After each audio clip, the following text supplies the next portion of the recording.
Daily. Taste the Daily.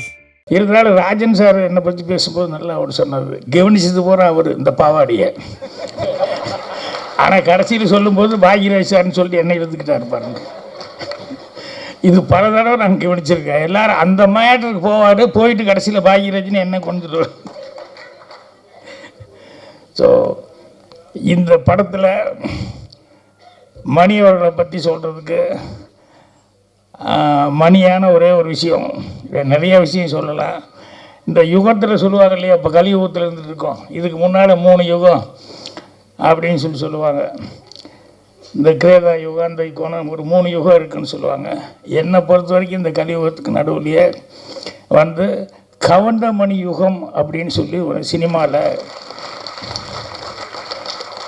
அந்த யுகத்தை யாருனாலையும் மறக்க முடியாது, தவிர்க்க முடியாது. அந்த அளவுக்கு மணி அவர்கள் ஒரு சினிமாவில் வந்து இவ்வளோ இது சாதித்தார். எனக்கு எல்லாமே அந்த 92 சீல் நான் உட்காந்துருக்கும்போது மணி மெல்ல வருவார், வந்துன்னு என்ன ஒரு லுக் கொடுப்பார், என்ன ராஜன் அப்படின்னு, வாங்க மணி அப்படின்னு உட்காந்து அப்படி பார்ப்பார். அங்கே வந்து இந்த ஜோசியம் பலன் உங்கள் எதிர்காலம் அப்படின்னு சொல்லிட்டு புக்கு இருக்குது. உடனே மணி எடுத்துட்டு, ராஜன் எனக்கு கொஞ்சம் பாருங்களேன் அப்படின்னு. இது நான் வாங்கின புக்கு இல்லைங்க, கோபாலகிருஷ்ணன் ரூம்மேட் அவன் வாங்கின புக்கு, இருந்தாலும் உங்களுக்கு படி தெரியுமில்ல, பாருங்களேன், என் கையை பார்த்துக்கிட்டு இதை பார்த்துக்கிட்டு என்ன இருக்குது சொல்லுங்களேன் அப்படின்னு சொல்லுவோம். எனக்காக காமெடியாக இருக்கும்.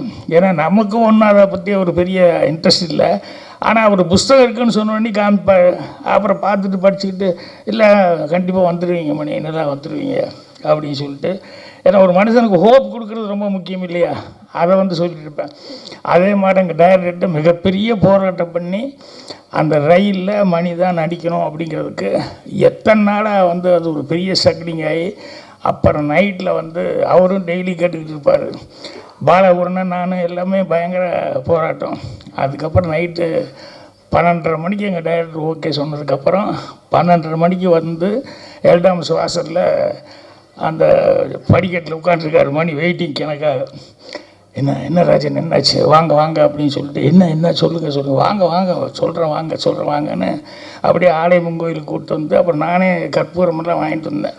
இதை முதல்ல கொளுத்தி சாமி கும்பிடுங்க மணி அப்படின்னு சொல்லிட்டு ஓகே ஆயிடுச்சு அப்படின்னு. ஆனால் அந்நேரத்து கோயிலெல்லாம் பூட்டி தான் இருக்குது, இருந்தாலும் அது கற்பூரத்தை கொளுத்தி இது பெரிய லைஃபுக்கு ஒரு பெரிய இதாக இருக்கும் அப்படிங்கிற மாதிரி சொல்லி கும்பிடுங்க அப்படின்னு சொல்லிட்டேன். இதெல்லாம் என்ன அப்படியே மைண்ட் நின்றுருக்கு. அதே மாதிரி சுதாகருக்கு ஒரு டைலாக் எழுதினேன். ஏன்னா ஃபஸ்ட்டு ஹீரோவை நடிக்கிறான் ரயிலில். ஸோ முதல்ல அவன் பேசுகிற வார்த்தை வந்து ஒரு நல்ல வார்த்தையை ஒழுகணுமே அப்படின்னு சொல்லிட்டு அந்த ரயிலில் டைலாக் எழுதும்போது அப்படியே ரொம்ப யோசிச்சு, அது பழனியில் தான் ராத்திரியில் 12:30 மணிக்கு உட்காந்துட்டு, அவன் ஹேர் கட் பண்ணிவிட்டு பாட்டு கட்டுற ஆள், ஹேர் கட் பண்ணிகிட்டே வந்து அவன் பாடணும் அப்படிங்கும்போது ரொம்ப யோசிச்சு நல்ல வார்த்தையாக இருக்கணும்னு சொல்லிட்டு, எல்லாருக்கும் நேரம் வரும் தெரிஞ்சுக்கோ, அது நல்லவருக்கே நிலைச்சிருக்கோ புரிஞ்சுக்கோ, கல்லாருக்கும் செல்வம் வரும் தெரிஞ்சுக்கோ, அதை காப்பாற்றத்தான் புத்தி இருக்கணும் புரிஞ்சுக்கோ அப்படின்னு சொல்லி சுதா இருக்கிறதுனே அதை அப்படியே கவுண்டர் மணிக்கு தான் கரெக்டாக போடணும். நல்லவராகவும் இருந்திருக்காரு, வல்லவராகவும் இருந்திருக்காரு. அதே மாதிரி கிடைச்ச ஒரு சந்தர்ப்பத்தை எப்படி காப்பாற்றிக்கணும் அப்படிங்கிறதுக்கு பாருங்கள், அதில் பயங்கர கண்ணு கருத்துமாக இருப்பார். நான் இப்போ கூட சொக்கத்தங்க டைமில் கூட ஷூட்டிங்கில் பார்த்தா, இந்த செந்தில் இருக்கானே, செந்தில் வந்து அவனுக்கு நம்பியாரன் கூட நடிக்க ஒரு சான்ஸ் கிடச்சோடனே டெய்லி ஒரு தடவை அழுதுருவான். ஷூட்டிங்கில் ஷாட்டுக்கு வாடான்னு சொல்லி கூப்பிட்டா உடனே அழுதுருவான், நான் நம்பியாரன் கூட எல்லாம் நடிப்பேன் அப்படின்னு சொல்லிட்டு. ஆனால் சொக்கத்தக்க ஷூட்டிங் எப்போ பார்த்தோம்னா டெய்லி ஒரு பெட்ஷீட்டு இல்லைன்னா பெரிய போர்வை, அது சீட்டு கட்டு, இது கரெக்டாக எடுத்துகிட்டு வந்துடுவான். வந்து இறங்கும் போதே ஸ்பாட்டில் அவனுக்கு ஒரு 3-4 பேர் வச்சுருப்பாங்க. எங்கே ஒரு ஓரமாக என் கண்ணில் கட்டினா நான் திட்டுவேன் அப்படின்னு சொல்லிட்டு எங்கே ஒரு ஓரமாக போய் வந்தோடனே அதில் உட்காந்துருவாங்க. நான் திட்டுவேன், என்னடா இப்படி பண்ணுறேன்னு, பழக்கமாகி போச்சுன்னு என்னென்ன பண்ணுறது அப்படிமா. பாதகம் செய்பவரை கண்டால் நாம் பயம் கொள்ளலாகாது பாப்பா, மோதி மிதித்து விடு பாப்பா, அவர் முகத்தில் உமிழ்ந்து விடு பாப்பா. அண்மை செய்திகளை உடனுக்குடன் தெரிந்து கொள்ள இணைந்திருங்கள் எம் நாடு தொலைக்காட்சியுடன்.